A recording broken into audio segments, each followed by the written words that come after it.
Happy New Year, folks! Let's kick things off with your favorite show, the Ranking of Naruto Games! The show where we play and rank every Naruto game in the history of Naruto games. And today we have what's probably been the most requested episode ever. We're ranking every single Storm game. Now, usually we only rank 2 or 3 games per episode, but the Storm series is one that I've played many times over the course of my life. I've played it offline on my own, I've made full walkthroughs that you can find on the second channel, linked down below. I know these games pretty well, and in fact I have some very strong opinions on how these games should rank. So don't you worry, even though we're doing 6 games today, I've arguably played this series more than any other on the list. And it wouldn't be a Globku video without the best sponsor out there. This video is brought to you by Kaioken Clothing. If you love anime, why not wear your passion with Kaioken Clothing, the online store where you can get t-shirts, hoodies, or masks inspired by your favorite anime shows. Of course, there are a ton of Naruto items on display. If you know me, you know I'm a fan of that Yondaime hoodie, or better yet, that remixed Yondaime hoodie. I really love that entire remix section, to be honest. All the designs you see here are made by Kaioken Clothing, so they're exclusive to the store. You don't find any of this stuff anywhere else. You get to pick something cool and also unique. When you're ready to buy something, use promo code Globku at checkout for a 10% discount out of anything you want to purchase. Thank you, Kaioken Clothing, for sponsoring this video. Alright. It's time. Naruto Ultimate Ninja Storm. From PS2 to PS3, the Ultimate Ninja series was gonna evolve into something else. From a 2D fighting style to a 3D arena fighter that would change anime games forever. The Storm games would later become a staple of the industry, an example to follow, something every anime game out there was trying to be. But it took a while to get there. The first Storm was really rough around the edges, and out of all the Storm games, I think this one is by far the most overhyped by its fanbase. So get ready, I'm about to hate on this game. Taking Naruto games into a 3D arena fighter style was weird, especially since arena fighters weren't that common back then. It took some time to adjust, but it had a lot going for it. It was the best looking arena fighter to date, combos were super flashy, ultimates were cinematic and epic, and it features some fan favorite features that would later be dropped in the series, like jutsu clashes and wall fighting. That said, since they had to develop a brand new fighting system and a brand new engine, that left very little time to work on story mode. The big thing people usually point to is being able to free roam in Konoha, something that wasn't possible in any of the other Storm games. You can walk around, break pots, talk to characters, and who could forget the Naruto canon, just flinging yourself across the village. Thing is, this village is boring as hell. The NPCs mostly give you fetch quests, you get materials to make some ramen, there's just not much to do in this village. And this game came out a full year after Rise of a Ninja. I would even argue that the free roaming in Ultimate Ninja 3 was better than this. It doesn't stop at how little there is to do in Konoha. This whole single player experience really just isn't great. When you think Storm, you think of wonderful cinematic retellings of the Naruto story. Well, that was really not the case in the first Storm game. The story isn't retold, it's more of a mission briefing before you jump into a fight. You read this, accept the mission, fight, and that's it. Mission complete. No storytelling, no unique gameplay moments, nothing tailored to retell the Naruto story. You get a cutscene at the start of the game and another one at the end of the game. No cutscenes in between. Once in a while you get a minigame which adds some variety, but even those are repeated very often. And then you have a few boss fights, and by a few I mean very few, like 3 of them if I recall correctly, and they're kind of the same. Story mode in the first Storm game is extremely bad in my opinion. I mean, they straight up skipped the Zabuza arc. And the thing is, outside of story mode, there's not much else to it. I mean, there's the fighting system and you can play local versus, but online was not a thing. And this was the PlayStation 3, which, you know, doesn't make it unacceptable, but online was becoming the norm, so it was definitely a feature that felt was missing. But if you want to talk about the combat system itself, I mean, I've criticized many games on this list for being mashy. Storm is no exception. You can sub at any time for the cost of a tiny bit of chakra. And the combat system feels a bit clunky to me. I mean, playing it now, it feels like it's missing a lot because of features that were added later on, like air dashing, combo canceling, and a ton of other little details that made it smoother. But I remember playing this when it first came out and feeling like the move to 3D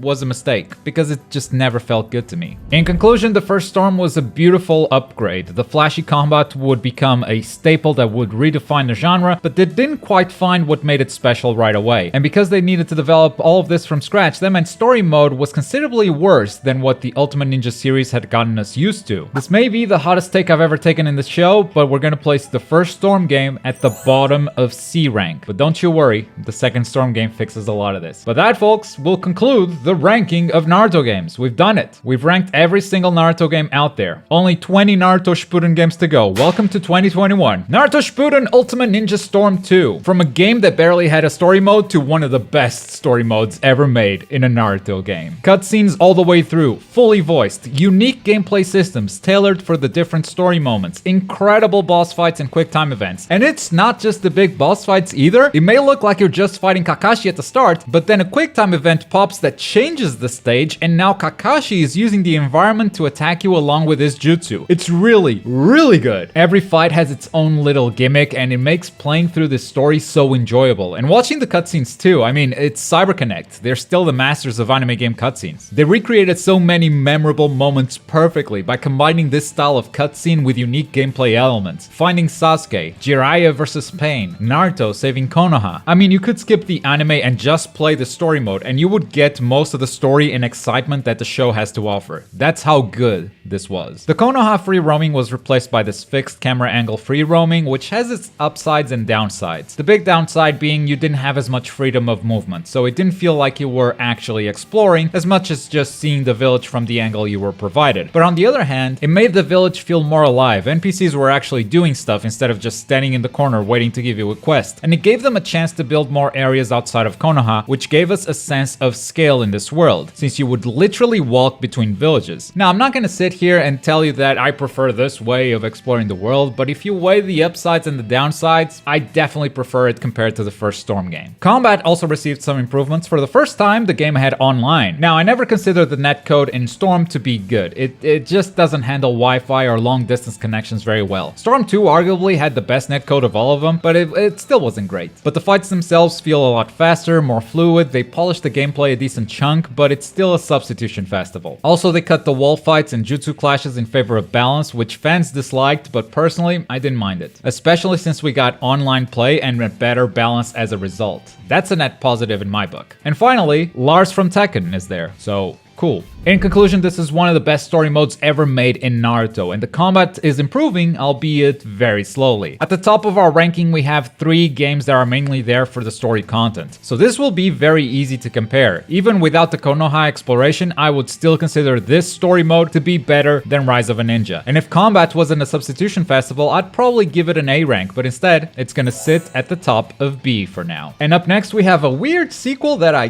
kinda respect. It's time for Storm Generations. I look back at Generations and consider it to be mostly a battle system overhaul, but an overhaul that came at the cost of the amazing story mode that we had in Storm 2. And coming out of Storm 2, we were hungry to keep playing that story with those amazing visuals, the events, the boss fights, but Generations said, nah, get rid of all of those. The story mode in Generations is split between different characters. You pick a protagonist and play through their story. Each story starts and ends with an original anime cutscene, which, hey, kind of underrated. But throughout each story, there are no in-engine cutscenes, no boss fights, no unique gameplay events. It's just fight after fight after fight with slideshows in between, which makes the start and the end of each story really exciting, but the meat in the middle is extremely boring because you're just fighting the AI without any bells and whistles. That said, Generations gave us the best improvements to the battle system. As a whole, the game became a lot smoother and much more responsive with the addition of a lot of new system mechanics. For instance, you could now do a chakra dash from the air. Also, your grounded chakra dash would follow opponents into the air, so you'd have kind of a ground to air chakra dash. You can now combo cancel with the chakra dash as well, which allows you to interrupt your own combos when your opponent subs out of them. So reading substitutions became a part of the game. Or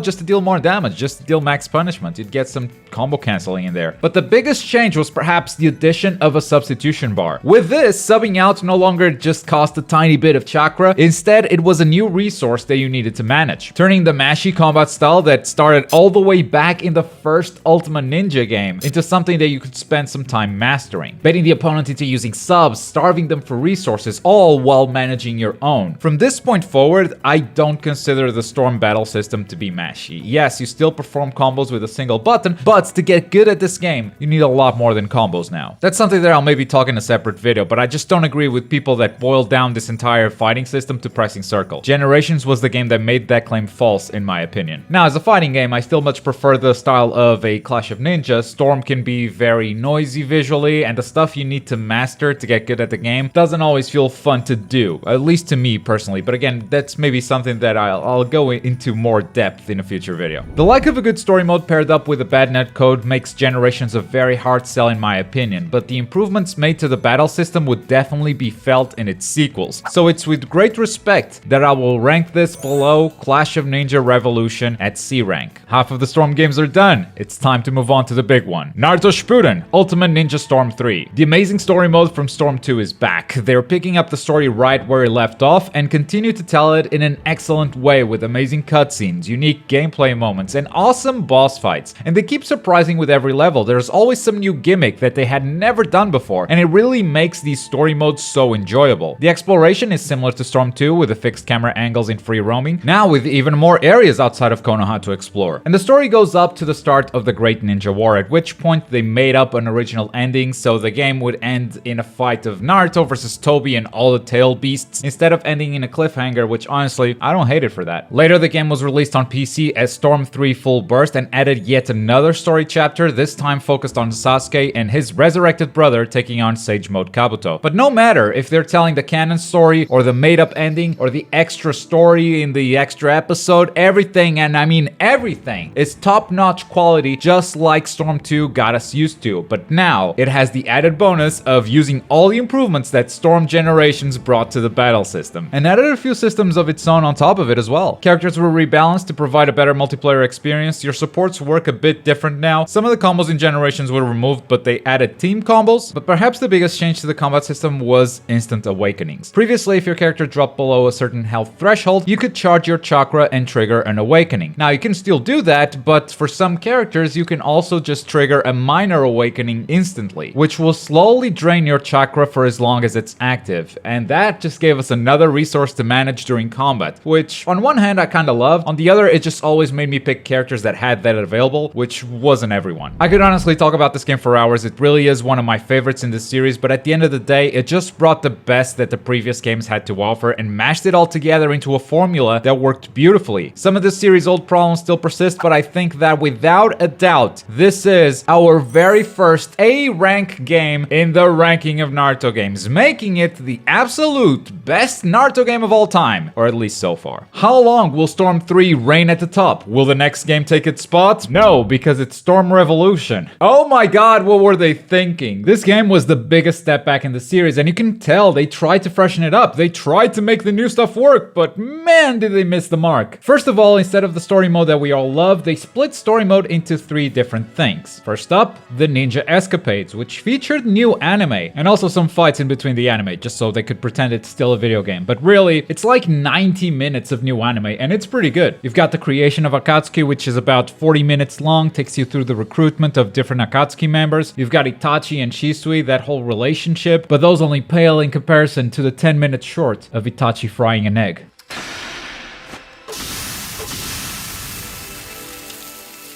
The second story mode was the star of the show, the Ninja World Tournament, a brand new mode that puts 4 characters in a free-for-all battle, and instead of taking each other's health bars, they drop orbs when you hit them, and the one with the most orbs when the time runs out wins. I hated this mode. And you can tell they spent a lot of time developing it, but it just wasn't a good idea. If you think Storm matches can get confusing, wait until you have 4 characters on stage with stage hazards on top of it. And also, it was an offline only game mode. We were just playing AI. It took so long to beat too. They really believed this was gonna be fun. So that's a big chunk of this game that is just trash. And then the last story mode is the Mecha Naruto story, which, let's be honest, gave birth to the awesome character, Mecha Naruto. But instead of an interesting origin story, it's typical Naruto filler. You can free roam in this mode, but none of the interesting gameplay gimmicks are there. You just go from place to place to talk to different characters. Eventually you fight, and it might be a 1v1 fight, or it might be the tournament mode fight. Honestly, not my idea of fun. But they didn't just take story mode and turn it into something everyone liked less. Oh no, they didn't stop there. They also messed with the combat system, and not in a good way. Team combos from Storm 3, gone. Just don't like them, just remove them. But the biggest change everyone hated was having to pick your character type. You know how you can throw an ultimate jutsu or go into awakening when you're playing this game? Well, now you gotta choose which one you want, because you can't have both. That's right, when picking a character, you gotta choose if you want to have an ultimate jutsu or a true awakening together with an instant awakening. Or you can also pick the new drive type, which is basically a counter to those two. It seals your chakra bar. Thanks to character types, every character felt incomplete, no matter the option you picked, especially since this is the 5th game of the series. We've been playing with these characters for a while, so picking them in Revolution just feels, you know, something's missing. But they did add 2 things to the combat system that would later carry over to Storm 4, those being counters and the guard break pills. Counter would stun the opponent at the cost of some chakra. No one liked this, it was way too powerful, the punishment was way too big. And guard break pills, well, the guards overall were harder to break in this game, so they gave you the pills that you could only use twice in battle to break a guard. It's a balanced choice. I wasn't really a fan, but I don't think it's terrible. Also, kinda not terrible, but kinda gimmicky are this new super big awakenings, or whatever they're called. There were like 3 characters that would become this huge titanic character with a boss fight kinda like moveset. But controlling them was a bit awkward. It worked well as a gimmick, but I'm glad it didn't make it past this game. What did carry over though was the addition of sidestepping and combo ultimate jutsu. Whenever you had specific teams with the ultimate type, you would get unique animations of those 2 characters coming together and throwing a combo ultimate. Some of them never even showed up in the anime, and that was awesome fan service. It was perhaps the most disappointing in the series, no doubt, and the first game that we saw take a major step back without any major improvements. You know, Generations took the story away, but at least it improved the series as a whole with the changes to the combat system. Revolution kind of feels like the filler episode of the Storm series. I'm still gonna place it above the first Storm game because I really don't think the first Storm plays very well. At least this feels fluid, kind of like Storm 3. But all things must come to an end eventually, and with the end of Naruto also came the end of the Storm series, with their biggest title yet, Naruto Shippuden Ultimate Ninja Storm 4. Like all the main Storm games, the amazing cinematic story is back, but this time with a big change. No free roaming. It's a series of levels with amazing cutscenes, gameplay gimmicks, boss fights. Everything that we love is right here. There's just no walking around in between. Instead, the free roaming was taken into a separate game mode called Adventure Mode, and boy does it suck, but more on that later. The main story mode did it once again, but this time it didn't simply retell the events of Naruto, it animated them for the first time. You see, when Storm 4 came out, the anime was still going through the Great Ninja War, and most of what was airing was pure filler. So, Storm 4 was the first one to fully animate the end of Naruto, which to me hit in a really special way. And honestly, I enjoy the ending in the game more than the ending in the anime itself. It tells the story in a way that only a video game could. It makes excellent use of giving you player control, especially in that last fight against Sasuke. Going through all the different battles that these two have fought throughout the generations, seamlessly changing the version of Naruto you're playing, which completely changes your moveset, and perfectly captured not only the action, but the emotional moments too. Storm 4 was the first Naruto game that actually made me cry when credits rolled. I don't know what to say. They captured it, like, they just nailed it in this game. They captured the essence of the manga perfectly. I can barely speak right now.